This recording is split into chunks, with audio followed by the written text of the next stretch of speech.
Aku pernah percaya rumah adalah tempat paling aman setelah kehilangan. Tapi malam itu, tepat 40 hari setelah anakku dikuburkan, aku berdiri di luar rumah yang dulu kusebut surga. Tanpa anakku, tanpa suamiku, tanpa restu keluarga yang dulu memanggilku menantu. Mereka mengira aku sudah habis. Mereka salah. Karena dari hari aku diusir, aku tidak sedang runtuh, aku sedang dilahirkan kembali. Hari ke-40 setelah kepergian anakku datang tanpa peringatan, seperti hujan yang jatuh di atas jenazah kenangan. Aku masih menghitung hari dengan doa, bukan dengan kalender. Setiap pagi aku bangun dengan dada kosong, seolah napas pun enggan tinggal lama di tubuhku. Suamiku tak lagi menatap wajahku. Ia menatap tembok, ponsel, atau masa lalu yang tak pernah melibatkanku. Sejak anak kami meninggal, aku bukan lagi istri, aku hanya bayangan yang berjalan di rumah orang lain. Mertuaku mulai sering berbisik, bukan doa, melainkan tuduhan. Katanya, aku pembawa sial. Katanya, rahimku tak membawa keberkahan. Setiap kata mereka menusuk lebih dalam dari kehilangan itu sendiri.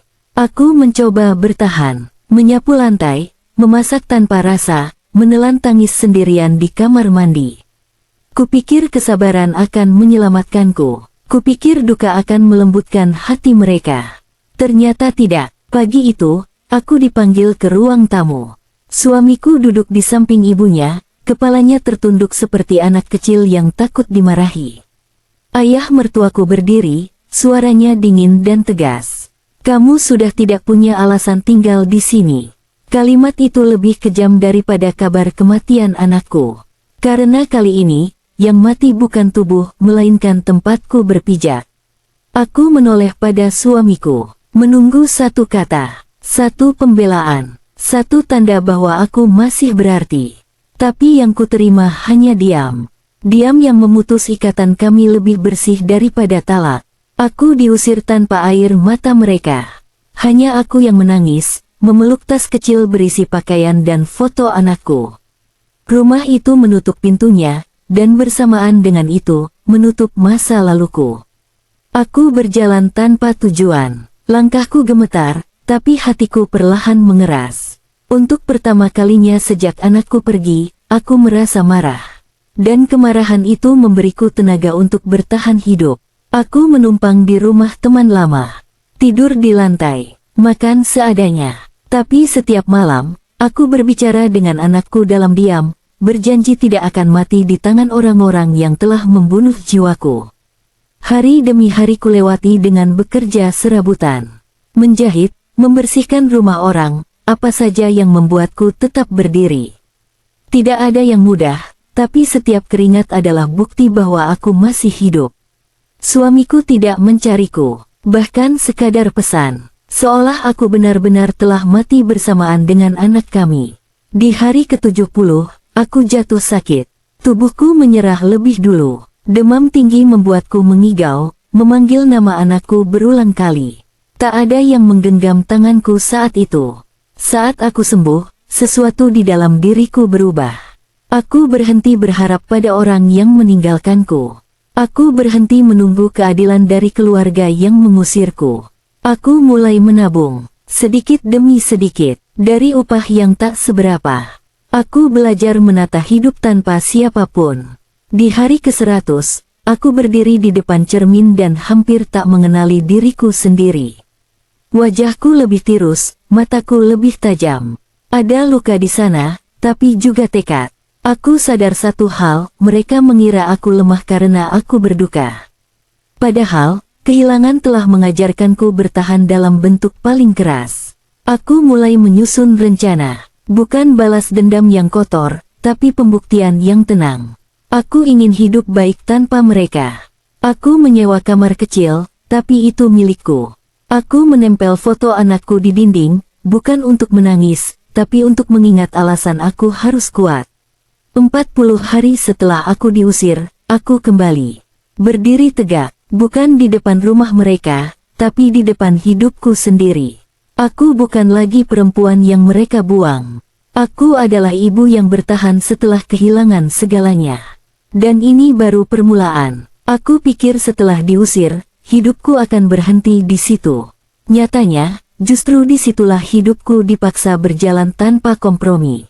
Setiap pagi aku bangun dengan rasa lelah yang belum sempat pergi, tapi juga dengan tekad yang tak pernah kupunya sebelumnya.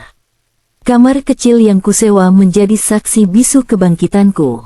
Dindingnya tipis, atapnya bocor saat hujan, tapi di sanalah aku belajar berdiri dengan kakiku sendiri. Tidak ada suara bentakan mertua. Tidak ada tatapan dingin suami.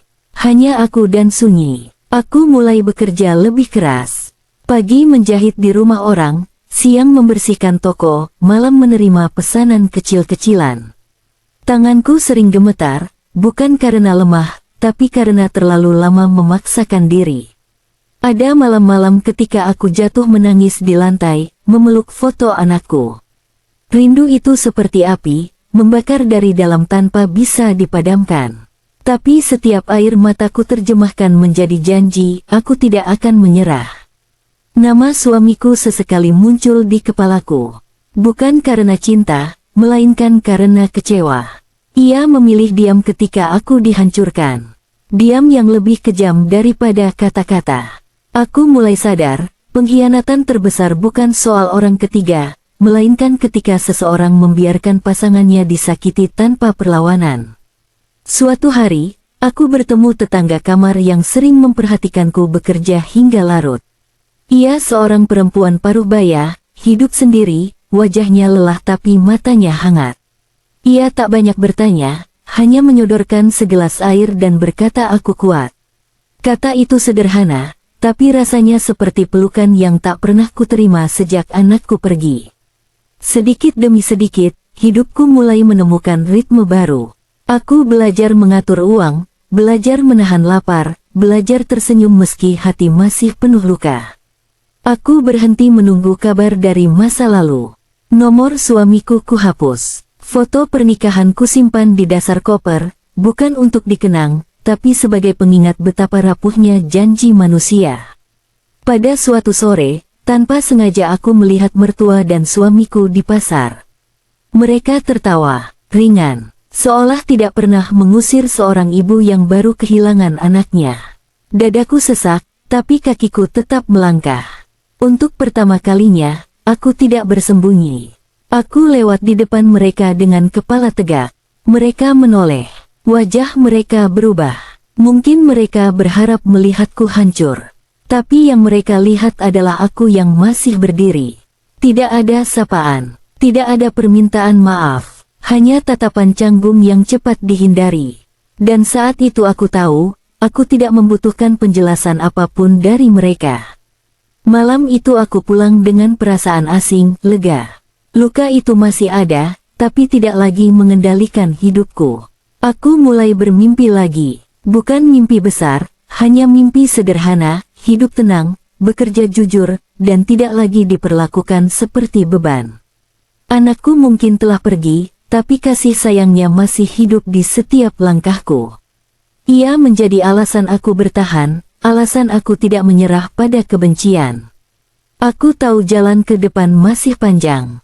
Akan ada hari-hari berat, air mata yang datang tanpa izin.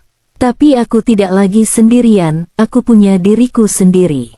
Dan tanpa kusadari, perempuan yang dulu diusir dengan kepala tertunduk kini telah berubah. Bukan karena ingin membalas, melainkan karena hidup memaksaku menjadi kuat. Ini bukan tentang mereka. Ini tentang aku, yang akhirnya memilih hidup. Aku tidak menyadari kapan tepatnya hidupku berubah arah. Tidak ada tanda, tidak ada keajaiban. Perubahannya datang pelan, seperti pagi yang menyelinap setelah malam paling gelap. Aku hanya tahu, aku tidak lagi bangun dengan keinginan untuk mati. Pekerjaanku bertambah. Dari mulut ke mulut, orang-orang mulai mengenalku sebagai perempuan yang rapi, telaten, dan tidak banyak bicara. Aku menerima semuanya dengan syukur, meski tubuhku sering menuntut istirahat yang tak bisa kupenuhi. Namun di tengah kesibukan itu, luka lama mulai berbicara. Datang dalam bentuk mimpi. Anak kecilku berlari memanggil namaku, lalu menghilang sebelum sempat kugenggam. Aku terbangun dengan dada sesak dan bantal basah. Ada hari-hari ketika kesedihan kembali menghantam tanpa aba-aba. Saat melihat anak orang lain tertawa. Saat mendengar seseorang memanggil kata ibu. Kata itu seperti pisau yang memutar perlahan di dadaku. Aku belajar menghadapi rasa itu, bukan melawannya. Aku duduk diam, membiarkan rindu lewat seperti badai. Karena aku tahu, menahan hanya akan membuatku hancur. Suatu sore, perempuan paruh baya tetanggaku mengajakku ke pengajian kecil di musala dekat kos. Awalnya aku ragu, aku takut doaku tak lagi didengar. Takut Tuhan pun meninggalkanku seperti manusia-manusia itu. Tapi aku datang juga, duduk di sudut, menunduk, menangis tanpa suara. Untuk pertama kalinya, aku tidak meminta apa-apa. Aku hanya mengadu. Di sanalah aku belajar satu hal, kehilangan tidak selalu tentang hukuman. Kadang hidup hanya sedang menguji seberapa kuat seseorang mencintai tanpa memiliki. Sejak hari itu, aku mulai berdamai dengan kesepian. Aku menulis surat untuk anakku, setiap minggu. Kuceritakan hidupku, ketakutanku, dan harapanku. Surat-surat itu kusimpan rapi, seperti percakapan yang tertunda. Aku juga mulai berdamai dengan diriku sendiri. Memaafkan perempuan yang dulu terlalu berharap pada orang lain. Terlalu percaya bahwa rumah selalu berarti aman. Nama suamiku semakin jarang muncul di pikiranku. Jika pun datang, rasanya datar. Tidak ada cinta, tidak ada benci. Hanya kenangan yang sudah kehilangan tempat. Aku mendengar kabar tentang mereka dari orang lain. Rumah itu mulai sering bertengkar. Bisnis keluarga menurun, tapi aku tidak merasa puas. Hidup mengajariku bahwa kejatuhan orang lain bukan obat bagi lukaku. Yang paling mengejutkanku adalah saat aku bisa tertawa lagi. Pelan, canggung, tapi nyata. Tawa yang tidak diikuti rasa bersalah. Aku sadar, aku sedang sembuh. Tidak sepenuhnya, tapi cukup untuk melangkah. Di depan cermin, aku berkata pada diriku sendiri bahwa aku pantas bahagia. Kalimat itu dulu terasa asing. Kini mulai terasa mungkin. Bab ini tidak menutup lukaku. Ini mengajarkanku cara hidup bersamanya. Aku tidak pernah merencanakan pertemuan itu. Hidup hanya mempertemukan kami di satu titik yang tak bisa kuhindari. Siang itu, saat aku mengantar pesanan jahitan ke sebuah rumah besar, namanya terpampang jelas di pagar. Nama keluarga yang pernah mengusirku. Dadaku bergetar, kakiku sempat ragu melangkah. Tapi kali ini, aku tidak datang sebagai menantu. Aku datang sebagai pekerja yang dibayar. Dan itu memberiku keberanian yang tak pernah kupunya dulu. Pintu dibuka oleh mertuaku. Tatapannya membeku, wajahnya pucat, seperti melihat masa lalu yang berani kembali. Aku menunduk sopan, bukan karena takut, tapi karena aku memang telah berubah. Suamiku muncul dari dalam. Rambutnya lebih kusut, matanya lelah. Ia menatapku lama, seolah mencari sisa perempuan yang dulu bisa disalahkan. Tapi yang berdiri di depannya adalah aku yang baru. Tidak ada kata maaf, tidak ada sapaan hangat, hanya keheningan yang berat. Aku menyerahkan pesanan, menyebutkan harga dengan suara tenang, lalu menunggu. Tangannya gemetar saat memberikan uang. Aku menerima tanpa ragu. Uang itu bukan simbol penghinaan bagiku, melainkan bukti bahwa hidupku kini berdiri di kakiku sendiri. Saat aku berbalik pergi, ibunya memanggil namaku. Suaranya lebih pelan dari ingatanku. Ia berkata mereka menyesal, bahwa keadaan tidak sebaik dulu, bahwa mereka berharap aku mau kembali. Kalimat itu terdengar aneh. Seperti doa yang terlambat, seperti pintu yang baru dibuka setelah hujan berhenti. Aku menoleh. Untuk sesaat, wajah anakku terlintas di benakku. Hari aku diusir, hari aku berjalan sendirian dengan luka yang belum kering. Aku berkata pelan, tanpa marah, tanpa tangis, bahwa rumah bukan tempat yang hanya dibuka saat seseorang dibutuhkan. Rumah adalah tempat orang bertahan bersama, bahkan ketika semuanya runtuh. Mereka terdiam, suamiku menunduk. Untuk pertama kalinya, bukan aku yang kehilangan kata. Aku pergi dengan langkah ringan. Tidak ada dendam yang kubawa. Tidak ada kemenangan yang kurayakan. Hanya kelegaan karena aku tidak lagi menukar harga diriku dengan rasa diterima. Malam itu aku menangis. Bukan karena sedih, tapi karena sadar aku telah tumbuh sejauh ini. Aku memeluk foto anakku dan berbisik bahwa ibunya tidak lagi lemah. Bahwa kepergian kecilnya tidak sia-sia. Bab ini bukan tentang penolakan. Ini tentang keberanian memilih diri sendiri. Setelah pertemuan itu, pikiranku tidak lagi dipenuhi bayangan mereka. Justru ada ruang kosong yang terasa asing, seperti kamar lama yang akhirnya ditinggalkan penghuninya. Sunyi, tapi tidak menyesakkan. Aku menyadari sesuatu yang sederhana namun penting. Selama ini, sebagian besar lukaku lahir dari harapan. Harapan agar dipahami, harapan agar dibela. Dan kini, saat harapan itu kulepaskan, napasku terasa lebih panjang. Aku mulai menata hidup dengan lebih berani.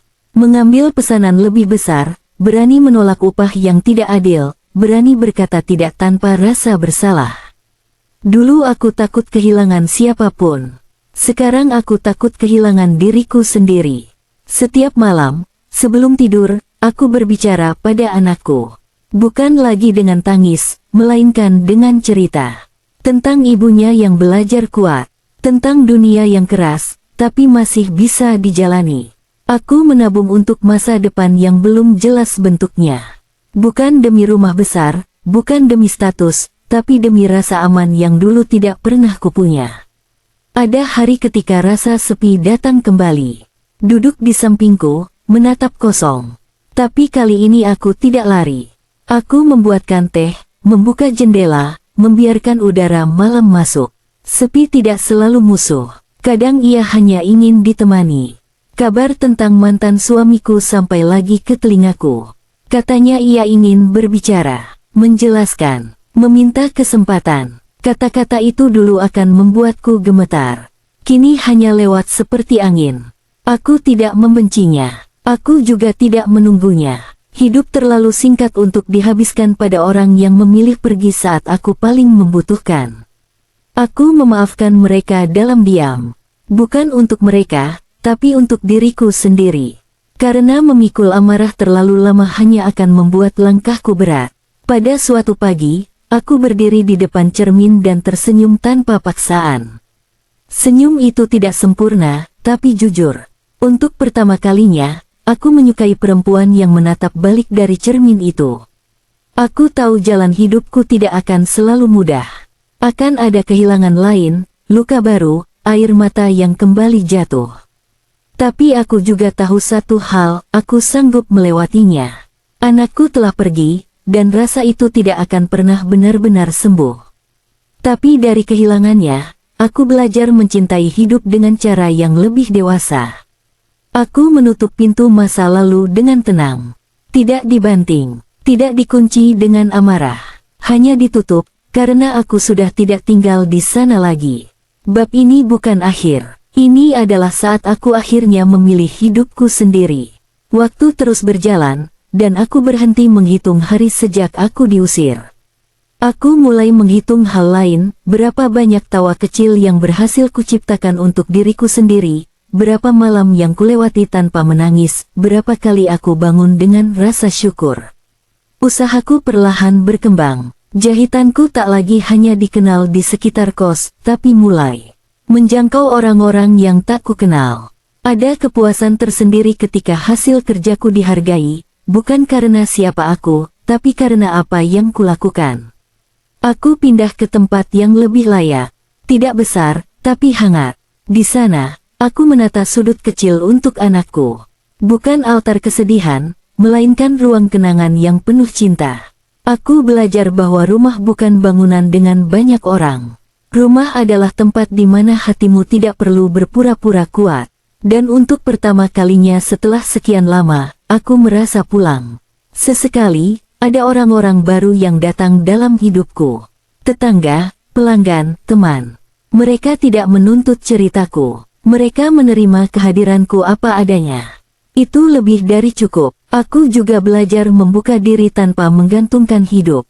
Aku bisa berbagi tawa, tanpa menyerahkan kendali hatiku.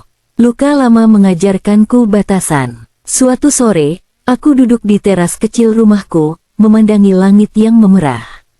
Aku teringat hari ketika aku berdiri di luar rumah lama, diusir dengan tangan gemetar. Jarak antara dua titik itu tidak hanya diukur oleh waktu, tapi oleh keberanian.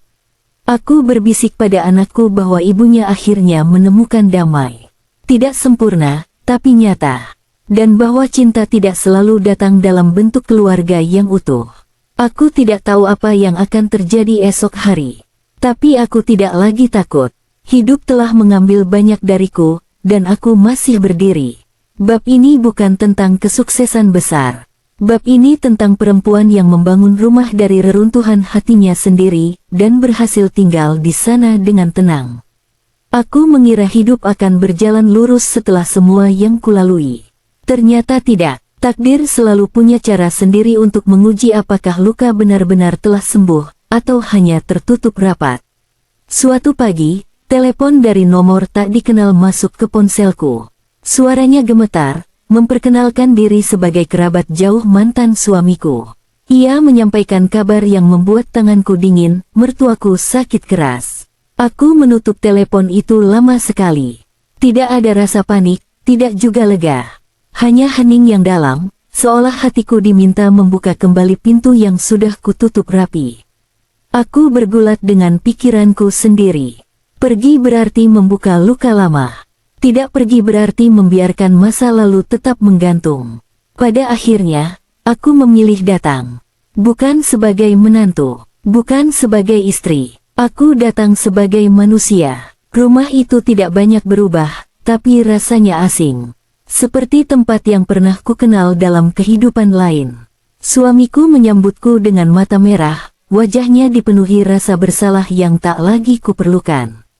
Aku menatap perempuan yang dulu mengusirku. Kini tubuhnya lemah, napasnya berat. Tidak ada amarah yang tersisa di dadaku. Yang ada hanya kelelahan panjang dari hidup.